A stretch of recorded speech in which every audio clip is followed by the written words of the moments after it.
Assalamualaikum warahmatullahi wabarakatuh. Apa kabar teman-teman semuanya di rumah dan keluarga? Mudah-mudahan teman-teman semuanya dalam keadaan sehat dan selalu dalam lindungan Allah. Nah, Ibu akan sapa teman-teman seperti biasa dengan tagline level 3, terdepan dalam bersikap dan berkata santun. Nah, hari ini kita akan belajar di halaman 22 di tematik 3B, subtema 1, manfaat tumbuhan bagi kehidupan manusia. Manfaat tumbuhan bagi kehidupan manusia. Yang pertama, tumbuhan sebagai sumber makanan. Yang kedua, tumbuhan sebagai sumber bahan baku. Yang ketiga, tumbuhan sebagai bahan bangunan atau furniture. Nah, manfaat tumbuhan bagi kehidupan manusia yang pertama yaitu tumbuhan sebagai sumber makanan. Teman-teman, kita harus bersyukur kepada Allah atas nikmat yang Allah berikan kepada kita semua. Kita dapat memakan makanan yang berasal dari tumbuhan seperti kemudian ada batang yang bisa kita manfaatkan. Batang yang bisa kita makan yaitu batang tebu. Kemudian ada buah banyak sekali, ada buah semangka, buah jambu, buah apel, buah mangga, dan ada teh, kopi, gula ini berasal dari batang tebu. Kemudian yang kedua, manfaat tumbuhan bagi kehidupan manusia yaitu tumbuhan sebagai sumber bahan baku. Bahan baku itu apa sih teman-teman? Bahan baku itu adalah asal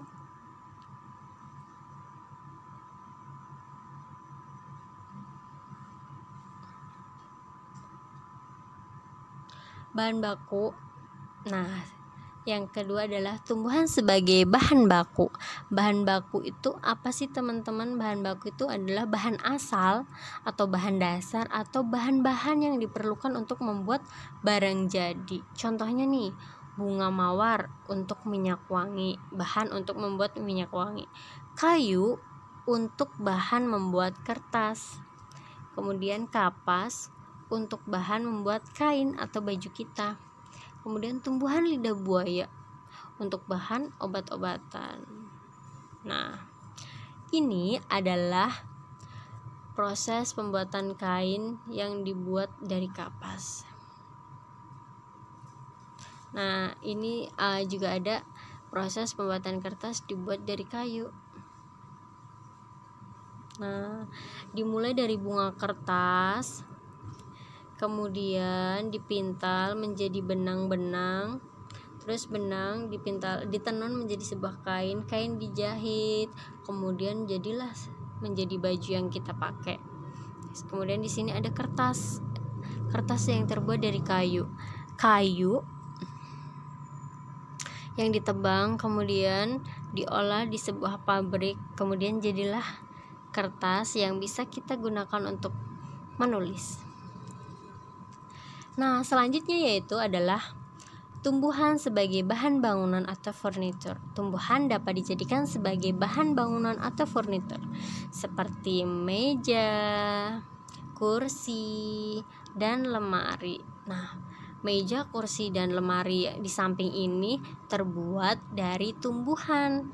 Nah, tumbuhan yang sudah ditebang nih kayunya kita bisa gunakan kayunya dijadikan barang jadi yang bisa kita manfaatkan, kita jadikan sebagai meja, kursi, lemari yang pastinya berguna untuk bahan perlengkapan rumah kita. Nah, teman-teman, kali ini kita akan belajar di halaman 26, bunga atau puspa nasional Indonesia. Teman-teman simak ya di halaman 26. Nah, di sini ada bunga puspa bangsa yaitu bunga melati. Nah, di Indonesia banyak nama daerah yang diberikan kepada bunga melati ini. Ada namanya Manduro dari Manado, Mundu sebutan dari orang Bima, kemudian Melur dari Gayo, Aceh, kemudian Menyuruh dari Banda, kemudian Malet dari Madura, kemudian Meulicut dari Aceh, dan Menuh dari Bali. Nah, bunga melati ini berasal dari Asia Selatan. Melati tumbuh baik di iklim tropis. Iklim tropis itu yang memiliki 2 musim seperti di Indonesia, musim hujan dan musim kemarau. Kemudian mahkotanya berwarna putih kecil, berwarna putih melambangkan kesucian. Memiliki aroma yang harum dengan harga yang relatif murah, sehingga semua orang bisa membelinya. Harganya lebih merakyat. Kelebihan yang dimiliki ini menyebabkan melati ditetapkan sebagai bunga bangsa. Nah, jadi puspa bangsa di Indonesia itu adalah bunga melati. Kemudian puspa pesona.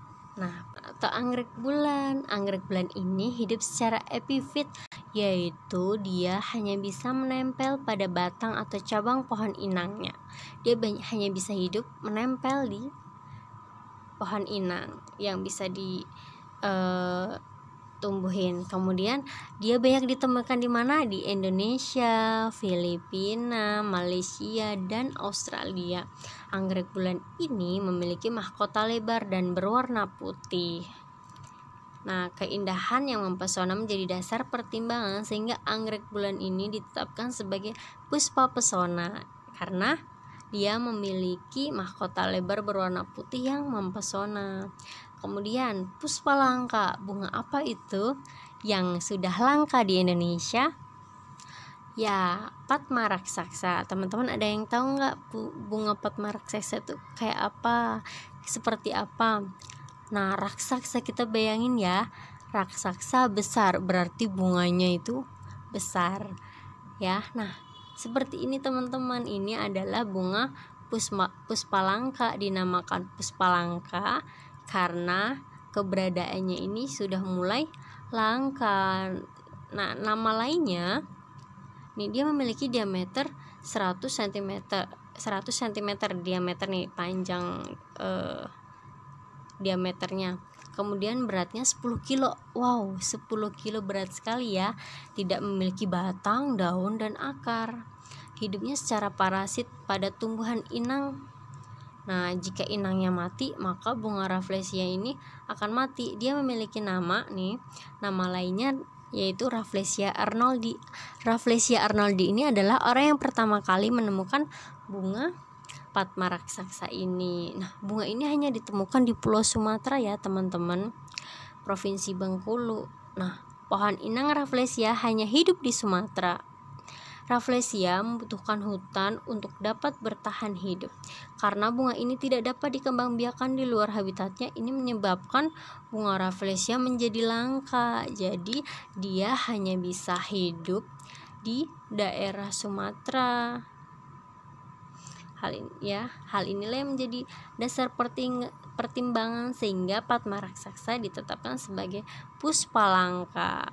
Nah, teman-teman, tadi kita sudah belajar tentang puspa bangsa, puspa pesona, dan puspa langka.